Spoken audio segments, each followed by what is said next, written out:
10 വർഷത്തിന് ശേഷമാണ് കോൺഗ്രസിന് പ്രതിപക്ഷ നേതാവെന്ന പദവി കിട്ടുന്നത്. കാരണം 2014ലും 2019ലും കോൺഗ്രസിന് പ്രതിപക്ഷ നേതൃസ്ഥാനം ലഭിക്കാൻ മതിയായ എംപിമാരില്ലായിരുന്നു. കാരണം ഒരു പാർട്ടിക്ക് മൊത്തം എംപിമാരുടെ 10% ഉണ്ടായിരിക്കണമെന്നതാണ് ചട്ടം. 99 എംപിമാരുള്ള കോൺഗ്രസ്സാണ് ഇത്തവണ ഈ സ്ഥാനം പിടിച്ചെടുത്തത്. പ്രതിപക്ഷ നേതാവിൻ്റെ അധികാരങ്ങൾ രാഹുൽ ഗാന്ധി ലോക്സഭയിൽ പ്രതിപക്ഷ നേതാവാകുന്നതോടെ ലഭിക്കുന്ന അവകാശങ്ങൾ എന്തൊക്കെയാണെന്ന് നോക്കാം. സെൻട്രൽ വിജിലൻസ് കമ്മീഷണർ, ലോകയുക്ത ദേശീയ മനുഷ്യാവകാശ കമ്മീഷൻ ചെയർപേഴ്സൺ അംഗങ്ങൾ എന്നിവരടങ്ങുന്ന സമിതിയുടെ ഭാഗമാകും ഇനി രാഹുൽ ഗാന്ധി. കൂടാതെ ഇന്ത്യൻ തെരഞ്ഞെടുപ്പ് കമ്മീഷൻ മുഖ്യ ഇലക്ഷൻ കമ്മീഷണറെയും തെരഞ്ഞെടുപ്പ് കമ്മീഷണറെയും നിയമിക്കുമ്പോൾ ഈ നിയമനങ്ങളിലെല്ലാം പ്രധാനമന്ത്രി മോദി ഇരിക്കുന്ന പ്രതിപക്ഷ നേതാവിൻ്റെ അതേ മേശയിൽ രാഹുൽ ഗാന്ധി ഇരിക്കും. ഈ തീരുമാനങ്ങളിൽ പ്രധാനമന്ത്രി നരേന്ദ്രമോദി ആദ്യമായി രാഹുൽ ഗാന്ധിയുടെ സമ്മതം വാങ്ങേണ്ടതായിട്ട് വരും. പ്രതിപക്ഷ നേതാവായി സാമ്പത്തിക തീരുമാനങ്ങൾ പരിശോധിക്കാൻ രാഹുൽ ഗാന്ധിക്ക് കഴിയും.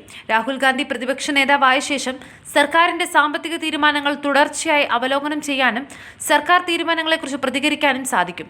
സർക്കാരിൻ്റെ എല്ലാ ചെലവുകളും പരിശോധിക്കുന്ന പബ്ലിക് അക്കൗണ്ട്സ് കമ്മിറ്റിയുടെ തലവനായി രാഹുൽ ഗാന്ധിയും മാറും.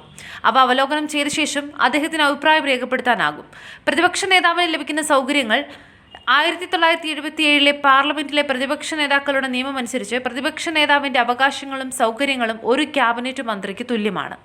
ഇനി പ്രതിപക്ഷ നേതാവെന്ന നിലയിൽ രാഹുൽ ഗാന്ധിക്ക് ക്യാബിനറ്റ് മന്ത്രിയെപ്പോലെ സർക്കാർ സെക്രട്ടേറിയറ്റിൽ ഓഫീസ് ലഭിക്കും.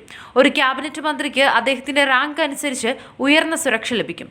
കൂടാതെ പ്രതിമാസ ശമ്പളത്തിനും മറ്റ് അലവൻസുകൾക്കുമായി 3,30,000 രൂപ ലഭിക്കും. ഇത് ഒരു എംപിയുടെ ശമ്പളത്തേക്കാൾ വളരെ കൂടുതലാണ്. ശമ്പളവും മറ്റ് അലവൻസുകളും ഉൾപ്പെടെ ഏകദേശം 2.25 ലക്ഷം രൂപയാണ് ഒരു എംപിക്ക് എല്ലാ മാസവും ലഭിക്കുന്നത്. സർക്കാരിൻ്റെ പ്രവർത്തനം അവലോകനം ചെയ്യാൻ ഇതുവഴി സാധിക്കും. ക്യാബിനറ്റ് മന്ത്രിമാർക്ക് ലഭിക്കുന്ന സർക്കാർ ബംഗ്ലാവ് രാഹുൽ ഗാന്ധിക്ക് ലഭിക്കും. കൂടാതെ സൗജന്യ വിമാനയാത്ര, റെയിൽ യാത്ര, സർക്കാർ വാഹനങ്ങൾ, മറ്റ് സൗകര്യങ്ങൾ എന്നിവയും ലഭിക്കും. ഏറ്റവും വലിയ കാര്യം രാഹുൽ ഗാന്ധി പ്രധാന കമ്മിറ്റികളിൽ പ്രതിപക്ഷ നേതാവാകുമെന്നതാണ്. പാർലമെന്റിനെ സർക്കാരിൽ ഉൾപ്പെടുത്തുകയും സർക്കാരിൻ്റെ പ്രവർത്തനം തുടർച്ചയായി അവലോകനം ചെയ്യാനുള്ള അവകാശം ഉണ്ടായിരിക്കുകയും ചെയ്യും.